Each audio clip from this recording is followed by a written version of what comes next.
Labari ne akan wani ƙauye da ke cike da ban al'ajabi da wata bishiya mai zubar da jini da ke kashe ƙananan yara a cikin wani ƙauye dukkanin shekarar da za ta zagayo. A cikin wani ɗan ƙaramin ƙauye akwai wata katafariyar bishiya wacce ba irin kowace bishiya ba ce. Bishiyar ta kasance tana zubar da jini sau ɗaya dukkanin shekara in ta zagayo. Sannan duk lokacin da ta yi wannan zubar da jinin sai ƙaramin yaro a ƙauyen nan ya mutu. Bayan shekaru sun ci gaba da ja, mutanen wannan ƙauyen nan sun yi matuƙar shiga cikin tashin hankali saboda ba wanda ya san yaron da zai ƙara mutuwa na gaba. Zubar da jinin da bishiyar nan take yi komawa ya zama al'ada a garin. Duk shekara in ta zagayo wanda ba ya tsammani ba shine yake mutuwa. A cikin wannan ƙauyen da kai wata ƙaramar yarinya ake kiranta da suna Amina. Ta kasance mahaifinta ya rasu tun shekarun baya da suka wuce, wanda ya zamana tana rayuwa tare da mahaifiyarta da kuma yayanta Musa.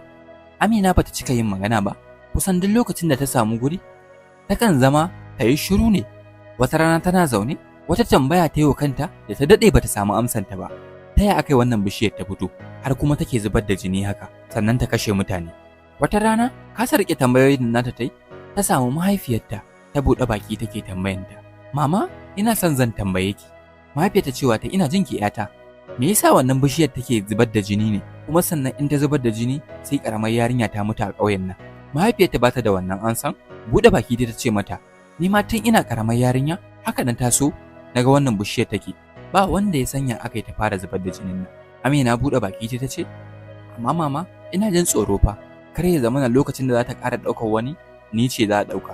Mahaifiyarta tana jin haka hankalinta ya matuƙar tashi, cewa ta yi, insha Allah ma baki bace, ba zan taɓa jurar rasa ki ba. Duk da haka Amina ba ta yi shiru da bakinta ba, har tambayan mahaifiyarta ta yi, to me yasa sarkin garin nan bai sa fadawansa sun sare bishiyan ba?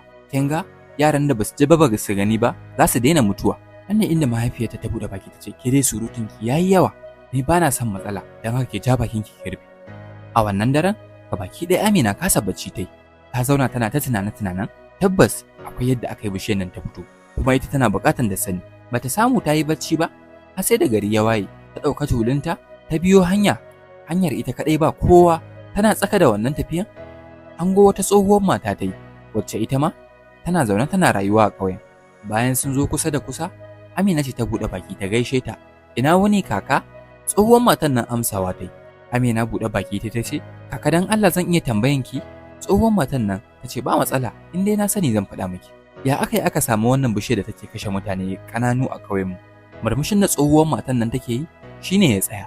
Matsowa kusa da Amina ta yi, sannan ta buɗe baki ta ce mata, jikata, wannan tambayar da kika yi ta yi tsauri wa yarinya kamar ki ta ji amsarta. Amma tunda kin tambaye ni, zan faɗa miki gaskiya. Ni ma ban sanya aka wannan bishiyar ta gaba ba. Tun kafin na aure na a kawo ni wannan ƙauyen, wannan bishiyar take. Ba wanda ya san ainihin tarihin yadda aka yi ta samu. Bayan Amina ta gama saurara, wucewa ta yi ta tafi, amma zuciyanta cike take da tambayoyi. A yayin da take tafiya, cewa kanta take, wai me yasa idan na yi tambaya akan bishiyar nan kowa ke tsorata? Haka ta ci gaba da tafiya. Bayan ta ɗebo ruwan ta dawo gida, tana juyewa, samun guri ta zauna.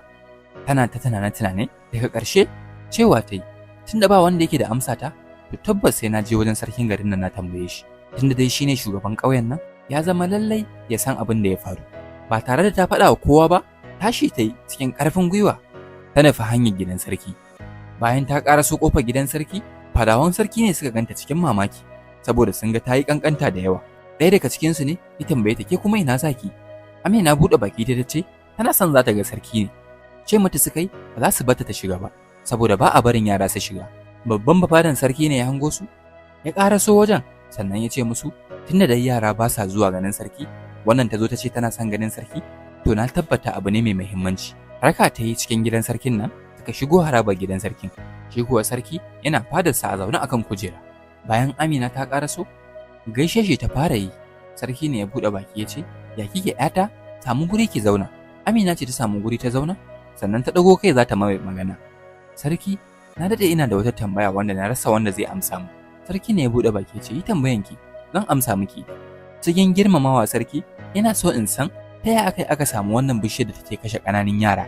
Take murmushin da sarkin nan yake ya washe.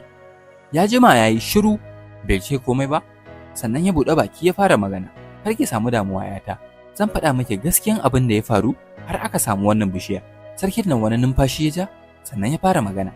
Shekaru masu yawa baya, akwai wani shahararren boka ya kasance matsafi ne, kuma shi ɗin ba shi da imani, sannan ga harka da aljannu. Duk lokacin da aka yi noma a garin nan, yakan sa mutanen ƙauyen nan kowa ya raba abin nomansa biyu ya kawo mai rabi. Sun buɗe baki sun tambaye shi akan me, sai ya ce aljannu ne suke buƙata. Haka mutanen ƙauyen nan ba yadda suka iya, suke mai biyayya. Duk shekara idan sun yi noma, kayan amfani sun yi kyau, raba kayan noman biyu suke ta ajiye masa rabi. Duk shekara haka suka dinga yi, amma wata shekara gani suka yi abin yayi yawa, kafataninsu suka mai bore, saboda suna ganin za su je gona su yi aiki tukuru, sannan wani mutum ya zo su ɗauka rabi su bashi. Shi ne dalilin da ya sa suka ƙi bashi wannan karan.